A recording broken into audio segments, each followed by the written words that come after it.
ಶ್ರೀ ಗುರುಭ್ಯೋ ನಮೋ ನಮಃ. ನಾರಾಯಣಾಯ ಪರಿಪೂರ್ಣ ಗುಣಾರ್ಣವಾಯ ವಿಶ್ವೋದಯಸ್ಥಿತಿಲಯೋ ನ್ಯತಿಪ್ರದಾಯ ಜ್ಞಾನಪ್ರದಾಯ ವಿಬುಧಾಸುರಸೌಖ್ಯ ದುಃಖ ಸತ್ಕಾರಣಾಯ ವಿತತಾಯ ನಮೋ ನಮಸ್ತೆ. ಯಸ್ಯ ತ್ರೀಣ್ಯುದಿತಾನಿ ವೇದವಚನೆ ರೂಪಾಣಿ ದಿವ್ಯಾನ್ಯಲಂ ಬಟತದೃಶ್ಯತಮಿತ್ತಮೇವ ನಿಹಿತಂ ದೇವಸ್ಯ ಭರ್ಗೋನ್ಮಹಾತ್ ವಾಯೋರಾಮವಚೋ ನಯಂ ಪ್ರಥಮಕಂ ಪೃಷ್ಟೋ ದ್ವಿತೀಯಂ ವಪುಃ ಮಧ್ವೋಯಸ್ತು ತೃತೀಯಮೇತದಮುನಾ ಗ್ರಂಥಕೃತಕೇಶವೇ. ಭವತಿ ಯದನುಭಾವಾತ್ ಇಡಮೂಕೋऽಪಿ ವಾಗ್ಮಿ ಜಡಮಪ್ತಿರಪಿ ಜಂಟುರ್ಜಾಯತೆ ಪ್ರಾಜ್ಞಮೌಲಿः सकलवचनचेतो देवता भारती सा मम वचसि निधत्तां सन्निधिं मानसे च.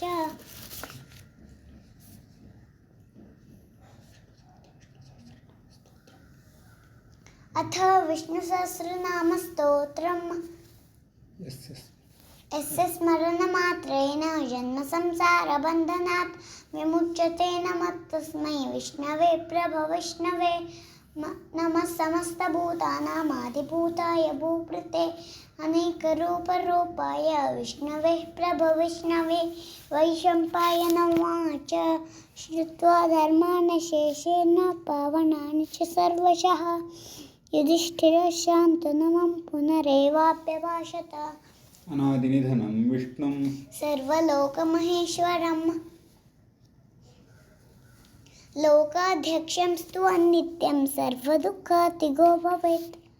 ब्रह्मण्यं सर्वधर्मज्ञं लोकानां कीर्तिवर्धनं. विश्वं विष्णुर्वषट्कारो भूतभव्यभुवत्प्रभुः भूतकृद्भूतवृग्भावो भूतात्मा भूतभावनः भूतात्मा परमात्मा च मुक्तानां परमागतिः. ईश्वरो विक्रमी धन्वी मेधावी विक्रमक्रमः अनुत्तमो दुरादर्शः प्रबध्नकृतिरात्मवान् सुरेशः शरणं शर्मा विश्वरेत प्रजाभवः. भाजिष्णुर्भोजनं भोक्ता सहिष्णुर्जगदादिजः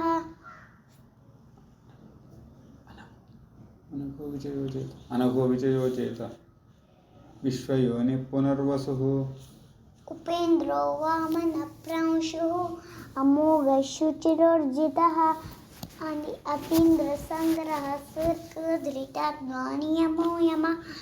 सुप्रसादप्रसन्नात्मा विश्वधृक् विश्वभुविभो सर्वदृक् सत्कर्ता सत्कृतः साधुर्जन्मनारायणो नलः असंख्येयो प्रमेय तेजोद्युतिधरः प्रकाशात्मा प्रतापनः रुद्धस्पष्टाक्षरो मन्त्रः श्चन्दांशुर्भास्करद्युतिः अमृतांशोद्भवो भानुश्च शिवेश्वरः पद्मनाभोरविन्दाक्षः पद्मगर्भशरीरभृत महर्दिरुद्धो अरुद्धात्मा महाक्षोकरुडध्वजः वैकुण्ठपुरुषप्राणः प्राणदः प्रणवपृथुः हिरण्यगर्भः शत्रुघ्नो व्यक्तो वायुरधोक्षजः स्वापनस्ववशो व्यापी नैकात्मानैककर्मकृतः वत्सलो वत्सलो वत्सी रत्नगर्भोदनेश्वरः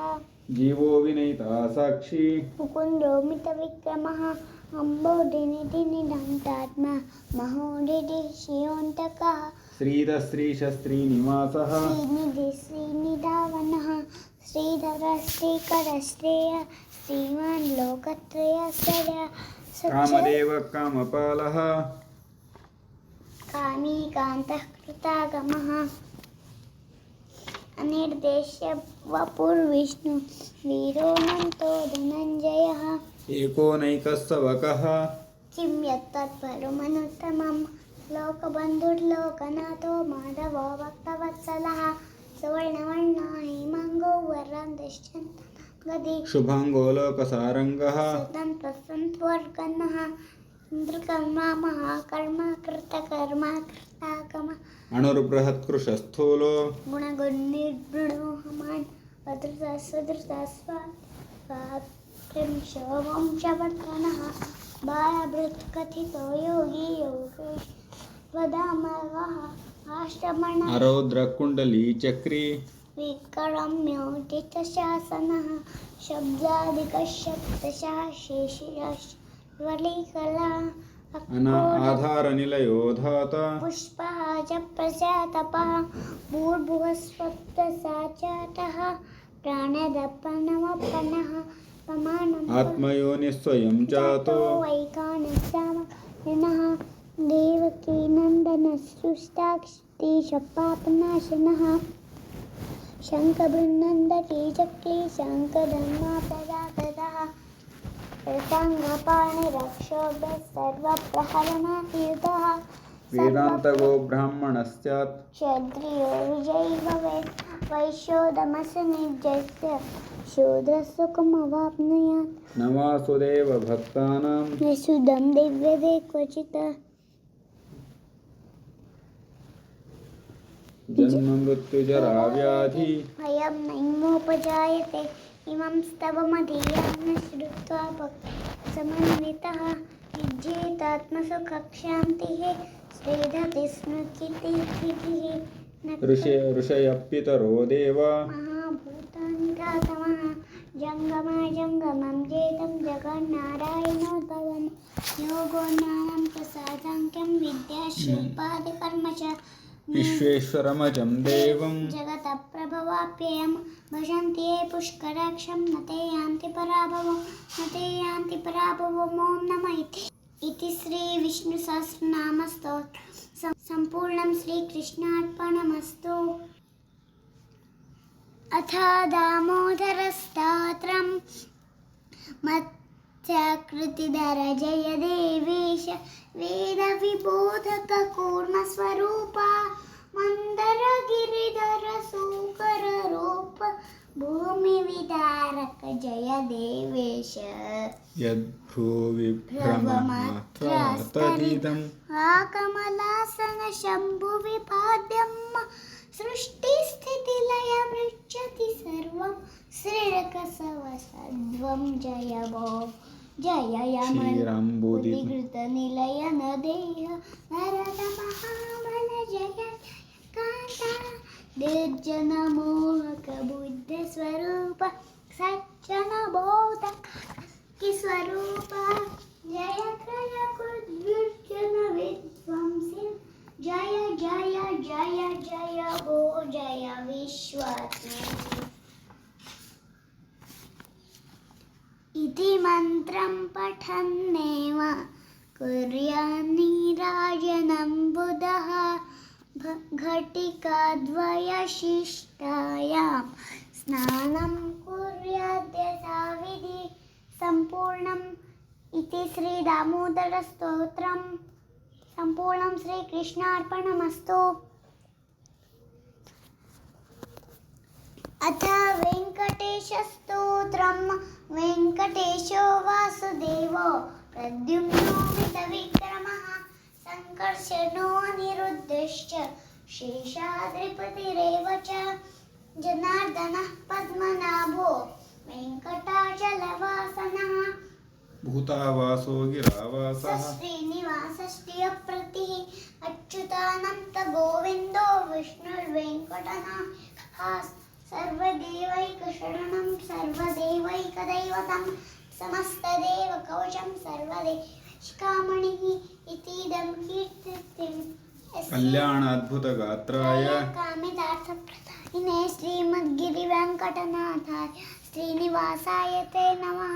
वेङ्कटाद्रिसमं स्थानं ब्रह्माण्डेन त्रिकिञ्चन वेङ्कटेशो समो देवो न भूतो न भविष्यते एतेन सत्यवाक्येन सर्वार्थान् साधयाम्यहम् इति श्रीब्रह्माण्डपुराणे ब्रह्मनारदसंवादे श्रीवेङ्कटगिरिमाहात्म्ये श्रीवेङ्कटेशस्तोत्रं श्रीकृष्णार्पणमस्तु।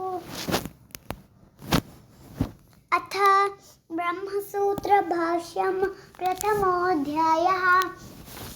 नारायणं गुणैः सर्वैरुदीर्णं दोषवर्जनेयं गम्यं गुरुश्चापि नत्वा सूत्रार्थमुच्यते विष्णुरेव विजिज्ञास्यः सर्वकर्ता गमोदितः समन्वयादीक्षतेश्च पूर्णानन्दोऽन्तरखवतः ज्ञेयो न वेदै शूद्राद्यै कम्पकोनिश्च जीवतः पतित्वादिगुणैर्युक्तः तदन्यत्र च वाजपैः अवान्तरं कारणं च प्रतिष्ठिन्यमेव इत्राद्यन्यत्र नियतैरपि मुक्तयतोदितः शब्दैरतोऽनन्तगुणो यच्छब्दायोगवृत्तयः इति ब्रह्मसूत्रानुभाष्ये प्रथमोऽध्यायः।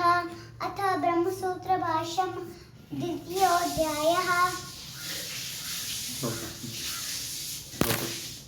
श्रौतस्मृतिविद्धत्वां स्मृतयो न गुणान् हरे निषेद्धुं शक्नुयुर्वेद नित्यत्वान्मानमुत्तमं देवता वचनादापा वदन्तीत्यधिकं वचः नायुक्तवाद्यः सन्नैव तद्विरोधाद्वचनं वैदिकं शङ्कितां वृजेत् आकाशादिसमस्तं च सज्जन्ते नैव लीयते मुख्यप्राणश्चेन्द्रियाणि देवश्चैव तदुद्भवः मुख्यप्राणवशे स विष्णुर्वशः सदा सर्वदोषोर्जितस्तस्मात् भगवान् पुरुषः युक्ता गुणश्च विरुद्धाः तस्य वेदेन शः इति ब्रह्मसूत्रभाष्ये द्वितीयोऽध्यायः।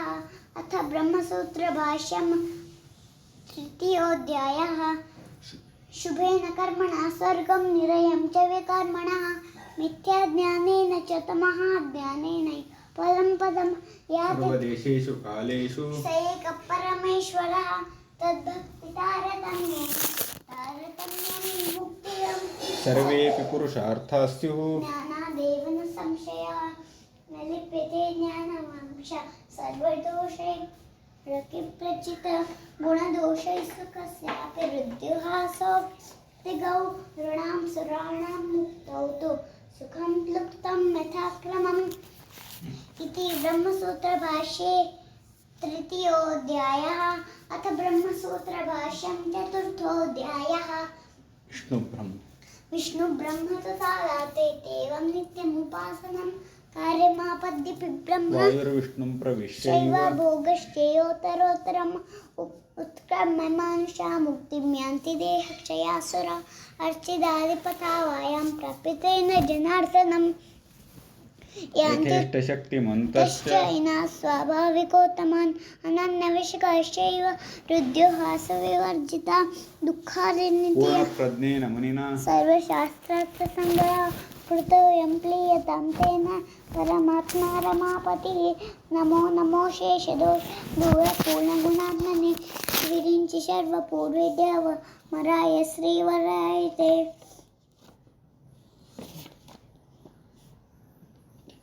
इति ब्रह्मसूत्रभाष्ये चतुर्थोऽध्यायः। अथ द्वादशस्तोत्रे प्रथमोऽध्यायः। वन्दे वन्द्यं सदानन्दं वासुदेवं निरञ्जनम् इन्दिरापतिं स्मरणीयमरो विष्णुः इन्दिरावासमीशितुः अनन्तमन्तवदिवा भुजयोरन्तरङ्गतं स्मरेतयामिनीनाथ सहस्रामितकान्तिमता भवता पापनोर्दीद्यं श्रीपतिर्मुखपङ्कज स्मरामि भवसन्ताप निरामुतसागर पूर्णानन्दस्य रामस्य अनुराग अनुकनं सन्ततं चिन्तयेनन्तं मन्तकाले विशेषतः नैवोदं प्रगुणं तोन्तर्मद्गुणो नाम जादयः इति श्रीद्वादशस्तोत्रे प्रथमोऽध्यायः। अथ द्वितीयोऽध्यायः। सुजनोदधि समृद्धि पूर्णचन्द्रो गुणार्णवः अनन्दानन्दसहण्डोनः प्रियतामिन्दिरापतिः मन्दगुणसारोऽपि मन्दहासेन वीक्षितः नित्यमिन्दिरयानन्दासान्द्रो नौमितं हरिं अगुणाय गुणोद्रेक स्वरूपायाधिकारिणे विदलिताय संगाय वासुदेवाय ते नमः. इंदिरामन्दसान्द्राग्र कटाक्ष प्रेक्षितात्मने अस्मदिष्टैककार्याय पूर्णाय नमः. इति 12 स्तोत्रे तृतीयोऽध्यायः. अथ 12 स्तोत्रे तृतीयोऽध्यायः. कुरुभृंश च कर्म निजं नियतं हरिपादविनम्रधिया सततम्. हरिरेव परो हरिरेव गुरुः हरिरेव जगद् पितृमातृगतिः. शृणुतामलसत्यवच परमम् शपथेरितमुच्छ्रितबाहुयुगं न हरे परमो न हरे सदृशः. परमः स तु सर्वचिदात्मगणः न च कर्म विमामल कालगुण प्रभुतीशमचित्तनुतद्धियता चिदचित्तनु सर्वमसौ तु हरिः. यमये विधिवैदिकमस्ति वचः नियतोच्च विनीच तैवैनिचेजां स्थितिमापुरिति स्म परं वचनम्. आनन्दतीर्थसन्नन्न पूर्णप्रज्ञाविदाय च कृतं हरिष्टकं भक्त्या पठत प्रीयते हरिः. इति 12 स्तोत्रे तृतीयोऽध्यायः. अथ 12 स्तोत्रे चतुर्थोऽध्यायः. निजपूर्णसुखामितबोधतनुः परशक्तिरनन्तगुणः परमः. अजरामरणः सकलार्तिहरः कमलापतिरीड्यतमोवदनः. स्मरणे हि परेशितुरस्य मलिनानि मनांसि कुतकरणं विमलं हि पदं मां सारथ करुणाकतत्हरणमजस्य हरे विमरै श्रुतिशानानि. स हि विश्वसृजो विजुशम्भुपुरं ददसूर्यमकानपरानमरान्. सृजति व्यसनोहतिवन्तिनि तदमापयति प्रणधान् सुधियात्. परमोऽपि रमेशितुरस्य दमो इति देववरस्य हरेस्तवनम् कृतवान् मुनिरुत्तममागरता सुखतीर्थपदाभिः तत्पठतः तदिदं भवति ध्रुवमुच्छसुखम्. इति 12 स्तोत्रे चतुर्थोऽध्यायः. अथ 12 स्तोत्रं पञ्चमोऽध्यायः. वासुदेवा परिमेयसुधानन् शुद्धसदोदित धरिकान्ता धराधरधरण್ वेधुरधर्ता समुद्रिति दीदिति वेद्रुविदाता. वामन वामन भामन वन्दे सामन सीमन शामन सानो. श्रीधर श्रीधर शंधर वन्दे पूधर वार्द्र धरधारिन् ऋषिकेश सुकेश दामोदर दूरतरन्तर वन्दे. दारित पारग पार आनंद तीर्थ मुनीन्द्र कविता हरिदितिरियं परमादरतः. परलोक विलोकन सूर्यनिभा हरिवर्ति विवर्धन उण्डतमाः. इति 12 स्तोत्रे पञ्चमोऽध्यायः. अथ षष्ठोऽध्यायः.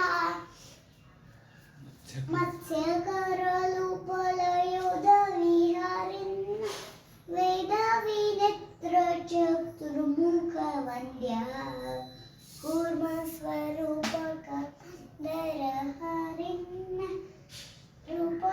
लोकविधारक देवता बन्धो देववरिण्य सुकररूपकदानमशत्रो भूमिविधारक यज्ञवरङ्ग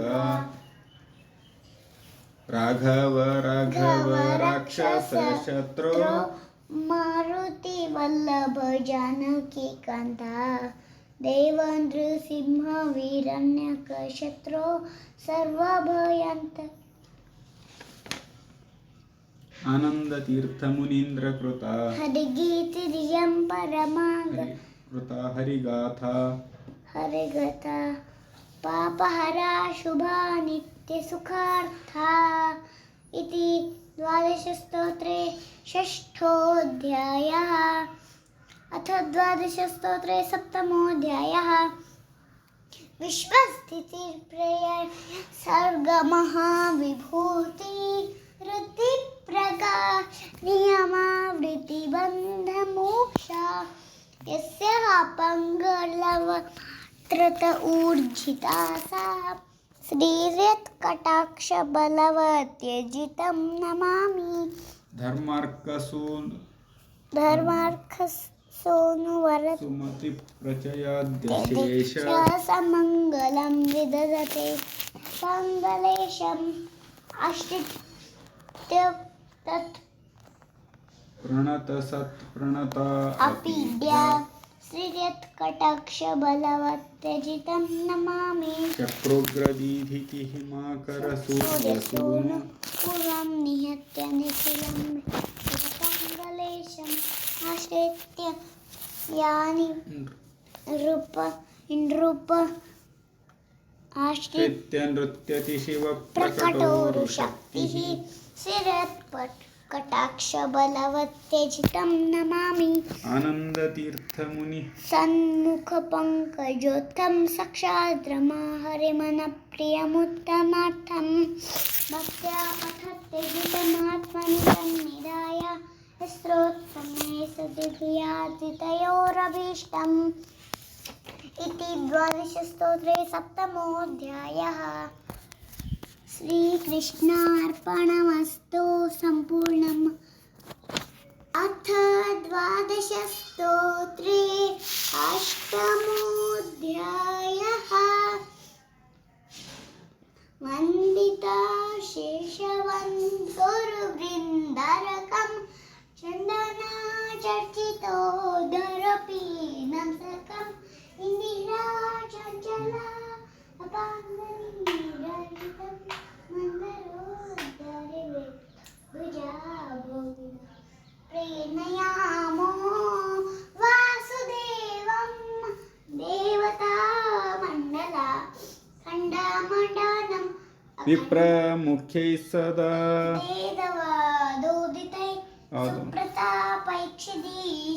सुप्रतापैक्षदीशेश्वरैश्चार्चितम् अप्रतार्क्योरसं यद्गुणं निर्मलं सुप्रकाशाजर नन्दरूपं परं प्रीणयामो वासुदेवं सर्वपापानि यत्संस्कृतेत् संशयं सम्मदायान्तिकाय भक्त्या विशुद्धात्मना सर्वदुर्वारिके मारणं संस्थानदः कुर्वते कर्मया प्रीतये सज्जना प्रीणयामो वासुदेव अक्षयं कर्म यस्मिन् परे सर्पितं प्रक्षयं यन्ति ते कानियं नामतः अक्षरो योजना सर्वदैवामृतः कुक्षिगम्यस्य विश्वं सदा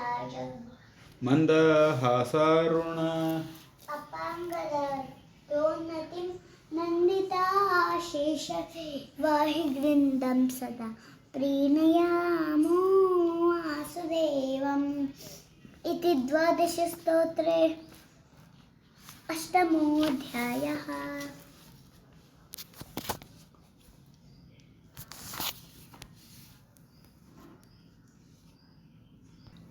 अथ नरसिंहस्तुतिः उदयरविसहस्रद्योतितं वृक्षवीक्षं प्रलयजलधिनादं कल्पकृद्वन्योत्रं सुरपतिरिपुवक्षश्चेदरक्तोक्षिताङ्गं प्रणतभयहरं तं नाथं नमामि प्रलयरविकाराकाररुक्षग्रवालं प्रखरनखर वज्रोत्खातरुक्षरिवक्षः शिखररात्रसन्दोहरेह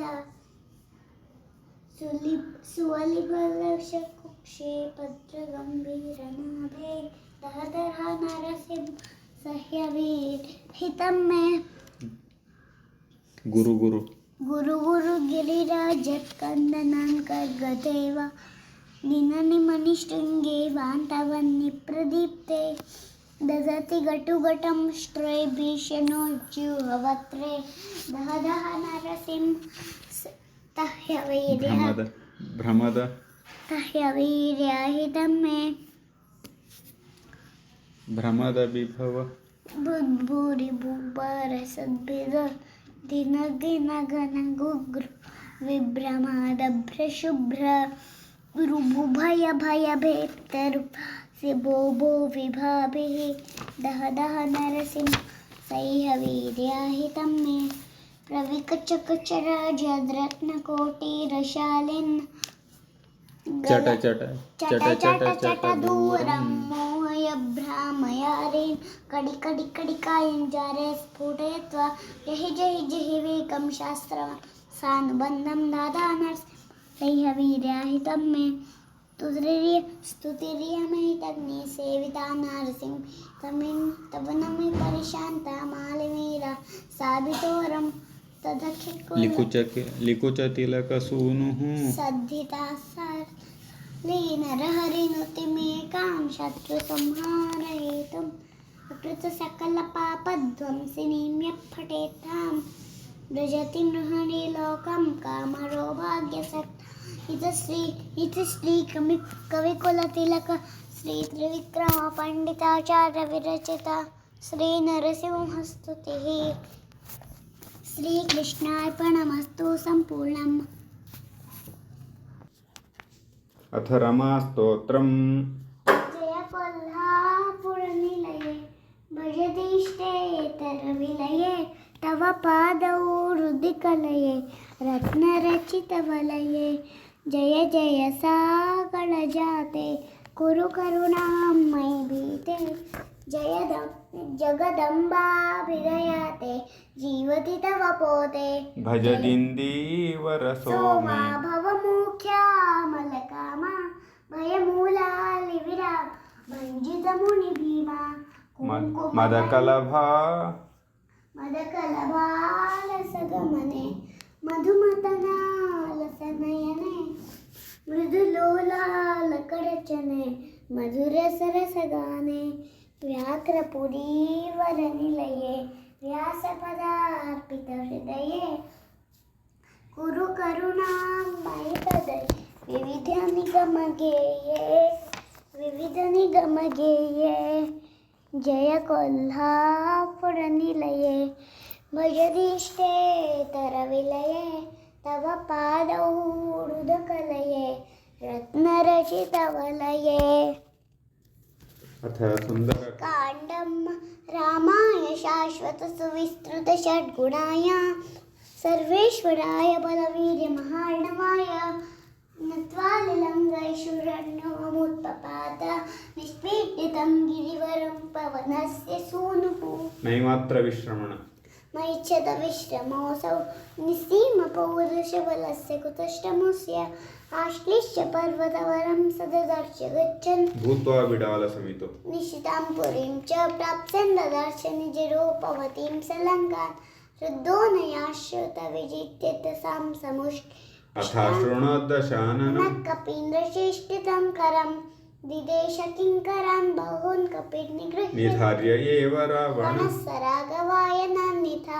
यदीन्द्रजिन्मया मतोऽनुचास्य शक्तिः अथास्त्रमुत्तमं विधे योजे सर्वदुस्सहं सतेन ताडितो हरे यचिन्तयन् निराकुलः मया वराभेरङ्गी न रामबाणधारणे क्षमा सुरेश्वरापि इं च षड्वपूर्वका किमुत्वमल्पसाधकः विलङ्घ्य चरणवं पुनः स्वजाभिप्रभूजितः प्रभक्ष्यवानरेषितुर्मधुप्रभुं समेवान् रामं सुरेश्वरमगण्यगुणाभिरामं सम्प्राप्य सर्वकपिवीरवरैः समेतः चूडामणिं पवनजप्रदयो निधाय सर्वाङ्गकैः प्रणतिमस्य चकार भक्त्या स्वात्मप्रदानमधिकम् पवनात्मजस्य कुर्वन् समाश्लिषितमुं वितुष्टः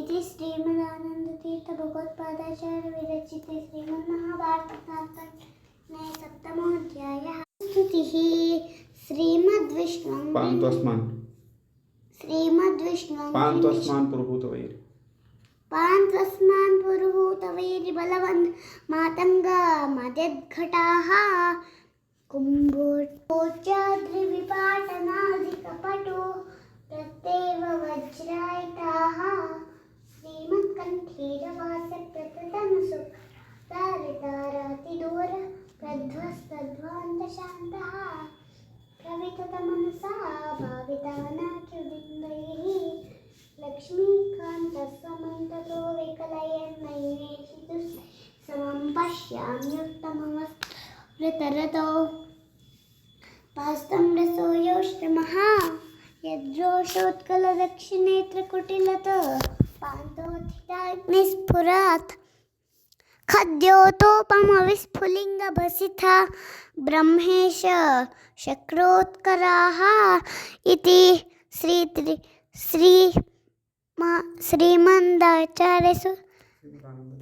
श्रीमदानन्दतीर्थ भगवत्पादात् विरचिते नरसिंहनखस्तुतिः अथ श्रीहरिवायुस्तुतिः श्रीमद्विश्वं श्रीमदानन्दतीर्थ जन्मादिव्याद्युपाधि प्रतितिविप्रापकाणां गुणानाम् अग्र्याणाम् अर्पकाणां क्षीरतमुजिशिरा मन्दसन्दोहदानां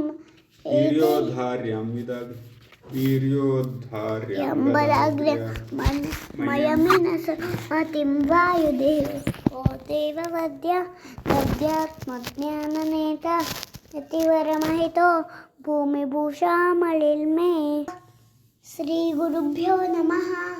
अथ ग्रन्थमालिका स्तोत्रं विष्णुं विद्यापतिं नत्वा पूर्णबोधादिसद्गुरून् जयतीर्थमुनिं नत्वा मोक्षेऽहं ग्रन्थमालिका नारायणेन व्यासेन प्रेरितस्तत्त्वसंविते ग्रन्थान्मत्वश्चकारासौ सप्तत्रिंशदमन्दधीः गीताभाष्यं विदायादौ प्रथमं तुष्टिदं हरेः भाष्यानुभाष्ये चक्रेथ व्याख्यानमुत्तमम् ऐतरेयं तैत्तरीयं बृहदारण्यमेव च ईशावास्यं काठकं च छान्दोग्याथर्वणे तथा नरसिंहनखस्तोत्रं चक्रेयमकभारतम्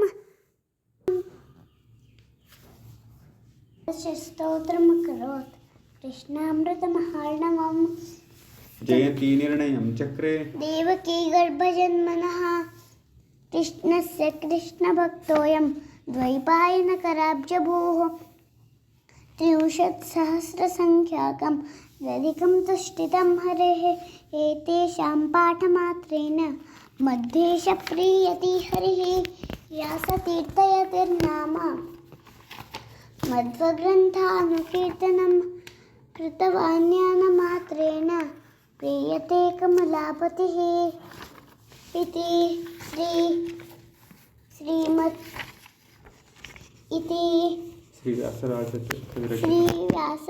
श्रीव्यासराजतीर्थविरचितं ग्रन्थमालिकास्तोत्रम् अथ श्रीलघुशिवस्तुतिः ललितचन्द्रनिभाननसुस्मितं शिवपदं शिवदं स्मरतां शिवं विशदकोटितटितप्रभयायुतं शिवजया शिवया शिवयायुतं शिवेति शिवेति वै भवेति भवेति वा मृडेति वै भजति यस्ततं प्रणतम्यात् इति श्रीव्यासराजतीर्थविरचित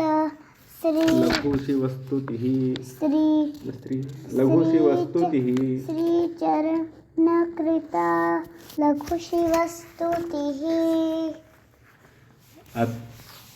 अथ जयतीर्थस्तुतिः अथ श्रीजयतीर्थस्तुतिः धाटी श्रीजयतीर्थवर्यवचसां चेटी भवत्स्वर्धुनी पाटीलानिलफुल्लमल्लि विसुमनो पाटील सद्वासनाम पेटीयुक्तिमणिश्रियां सुमतिभिः कोटिलकैश्लाघिता साटीकानि चयात्मिका मम चिरा दाटीकतां मानसे श्रीवायुवंशसुवंश मुक्तिकमने सेवाहिनं रक्षमा देवाज्ञानतमो विमोचनकला दैवादृकश्रीनिधे शैवाद्वैतमताटवीकवलना रावाग्नि लीलाजुषाः आभासत्वमीयाय तार्किकमतं प्राभावकरप्रक्रिया शोभां नैव गोपालदूरनिहिता वैभाषिकाद्युक्तयः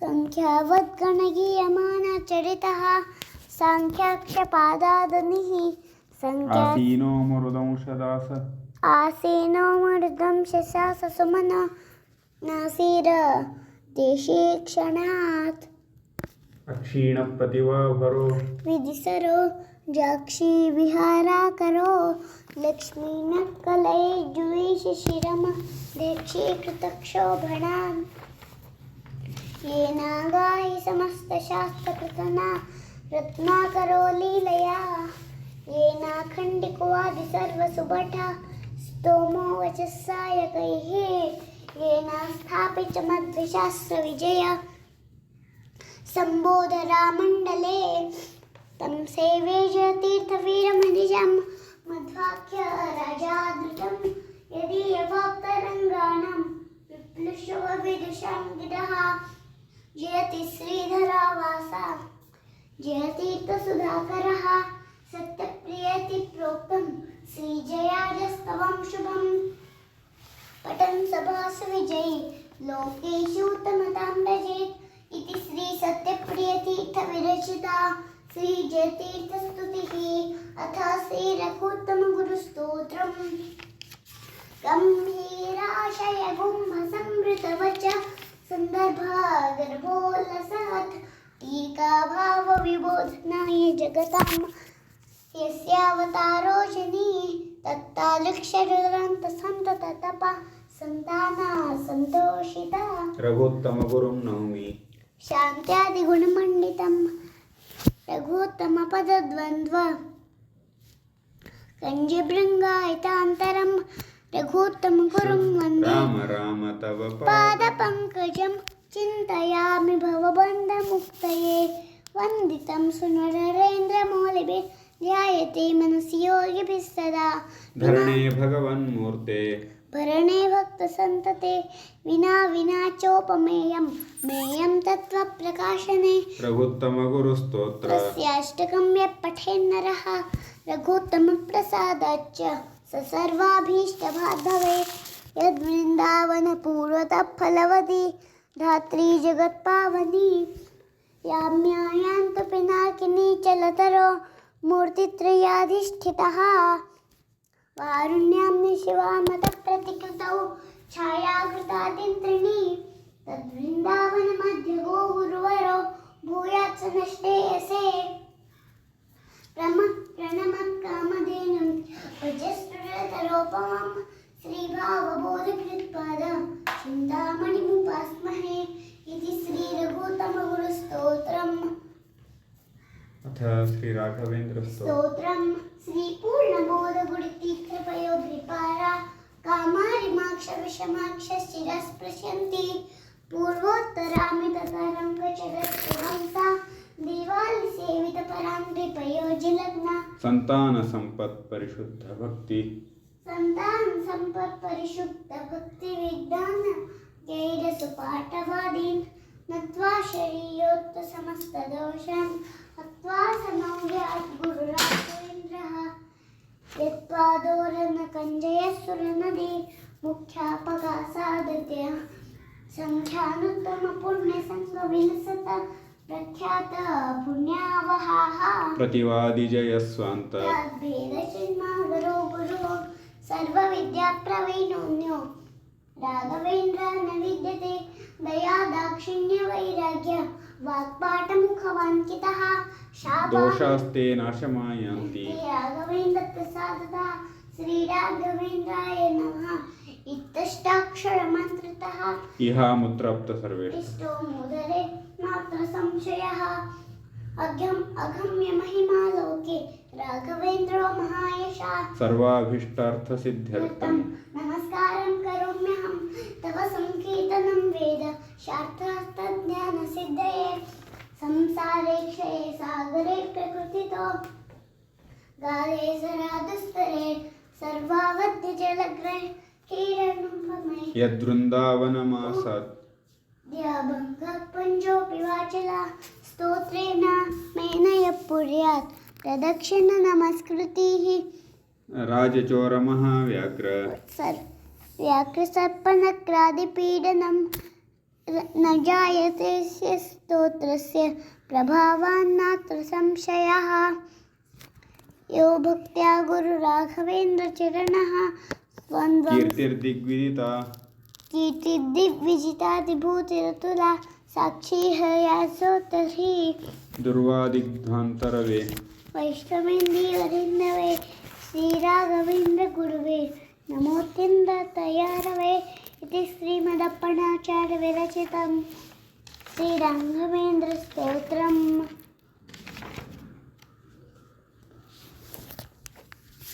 श्रीकृष्णार्पणमस्तु।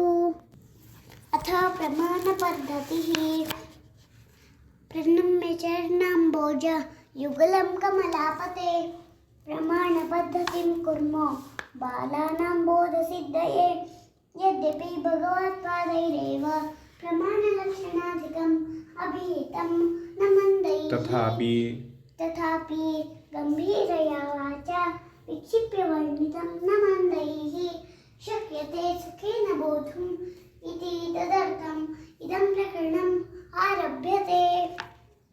यो धर्मः लक्ष्ये व्याप्य वर्तते न वर्तते च अन्यत्र सधर्मो लक्षणमित्युच्यते